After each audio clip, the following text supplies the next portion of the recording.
Isang umaga, gulat na gulat ako. Nagchat kasi yung kumpare ko. Birthday daw ng inaanak ko. 14 years old na, 14 years old na rin ako ng regalo. Pero inimbita pa rin ako. Siyempre basta kainan pupunta kami. Sunod-sunod na nga yung mga birthday na napupuntahan namin. Ang sunod naman piyesta. Hindi ko nakalimutang maligo. Pero nakalimutan ko mag-toothbrush. Ang baho tuloy ng hininga ko. Bumagyo nga pala dito sa amin. Kaya naman nasira yung mga palay. Baha at nasira na din yung mga daan dito. Nakakaawa nga dahil meron isang bahay na nilipad. Pati mga puno na puto. Bago kami tumuloy sa birthday yan, umuli muna kami dito sa subdivision ng mga mayayaman. Sa Windfield. Naabutan namin dito sa Boy Machunuri na naglalaba. Sabi na nga ba, tako siya sa asawa niya. Charot! Habang hinihintay namin siya matapos, bisita muna namin itong mga isda niya. Yung mga mag-asawa ang isda niya, kaya pala naming anak. Sa kanya pala galing ang isda ko na si Fufu at si Fifi. Tapos ngayon naman sinusubukan niya mag-alaga ng rabbit. Dati dalawa lang yan, ngayon apat na. Tapos na nga siya maglaba, kaya naglalakad na kami papunta sa birthday yan. Naririnig na nga namin yung kantahan. Dito sa amin kapag may tent, ibig sabihin dun yung may birthday. Siya nga pala si Tampi Story pero di siya may birthday. Ito pala yung inaanak ko lang 14 years. Pasensya ka na inaanak, sa Pasko na lang ako babawi. Medyo tinanghali na nga kami ng punta. Medyo kukunti na lang yung handa. Habang nasandok nga ako, binabantayan niya ako baka daw kasi mag-sharon ako. Hindi sigurado niya daw mapag-sharon kaya binibidyohan niya ako. Sabi ko mamaya pa ako mag-sharon kapag walang nakatingin. Kala niya joke lang yun pero totoo yung sinasabi ko. Tinukmanay, pansit at chicken nga pala yung sinandok ko. Kung nandito lang si Ichang Bunga, siguro sasabihin nun, busog na naman si Ichang Bunga. Mga magtatanong ko nasan si Boy Skincare. Nandito po siya sa kusina nakasabi. Hindi nga namin napansin kanina pa pala siya dyan. Charot, nalit sila ng punta kasi nga every time na meron kaming lakad, head to toe talagang malinis at naliligo siya. Bibili nga din pala siya ng tsinelas na crack. Grabe, sobrang mahal niyan, 3,000. Bukod pa yung mga design. Kung mapapansin niyo, blooming si Ichang Bunga. May jowa na kasi. Simula na nag-vlogger kami, lahat kami nagka-jowa. Nasa labas na nga pala lahat ng tao. Kaya naman makapag-take out na ako. Ubus na kasi yung mga handa dito. Kaya kumuha na lang ako na isa para sa lumpia para meron akong remembrance. Kakaya naman ko yung plastic ko pa. Sayang lang kasi may kanya-kanya para kami dalang plastic. Uy, Machunurin nga yung pinakamalaki eh. Si sayang naman talaga yung punta mo sa birthday kung di ka naman makakapag-uwi. Kung kanina bata may birthday, ngayon naman 60 years old. Bilang respeto sa pagsasharon, binabati naman naman yung may birthday bago kami kumuha ng mga ulam. Parang dito hindi ako masyado mapapahiya. Sobrang daming handa, hindi na mapapansin kung magsasharon ba ako o hindi. Vlogger naman ako kaya hindi ako nahihiya. Tingin lang naman yung mga tao sa akin pero walang sinasabi. Hindi naman nila ako pinipigilan. Siguro ibig sabihin okay lang, di ba? Kaya sinulit ko na, dinamihan ko na pagkuha ng minudo. Pagkatapos ko kumuha ng ulam, kumuha naman ako ng puto. Pero isang babae dito ang sama ng tingin sa akin. Dahil nga sa gusto ko maging inspirasyon sa kabataan, mas mabuti na lumayo lang tayo sa gulo. Lalo na kung alam naman natin sa sarili natin na wala tayong ginagawang masama. Hindi naman masama mag-sharon. Total nandito na rin naman talaga ako. Kumuha na rin ako ng dessert. Kasi kung makikita nyo, wala naman talaga ibang nasandok na. Sobrang daming handa kaya alam ko pinapaubos na talaga yan. Tsaka wala naman sumasaway sa akin. Kaya pakiramdam ko tama talaga tong ginagawa ko. Kaya naman pag-uwi ko ng bahay, tuwang-tuwa yung mga aso ko na si Naturo at si Saruka. Kasi yung tinake out ko hindi naman para sa akin kundi para sa kanila. Hindi ko nga alam kung natutuwa ba sila makita ko dahil meron akong dalang pagkain. Alam niyo ba, sobrang proud ko sa sarili ko dahil naturuan ko ng tricks sa mga aso ko at natuto sila. Sit!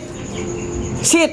Sit! Marunong silang mag-sit. Meron namang ibang aso kahit pinapakain na ng mga amo, ayaw na nang lalapitan sila o hawakan habang kumakain. Kaya ang mga aso ay tinuruan ko. Sinanay ko silang hawakan habang kumakain. Dahil kabilin-bilinan ko sa kanila na huwag nilang kakagatin ng kamay ng mga tao nagpapakain sa kanila. Dito sa amin, aso ko ang pinakamabait dahil yung aso na Ichang Bunga at The Boy Skincare ay nakakagat na. Tanong ko lang, yes or no, masama ba mag-sharon? Kung yes, bakit naman masama?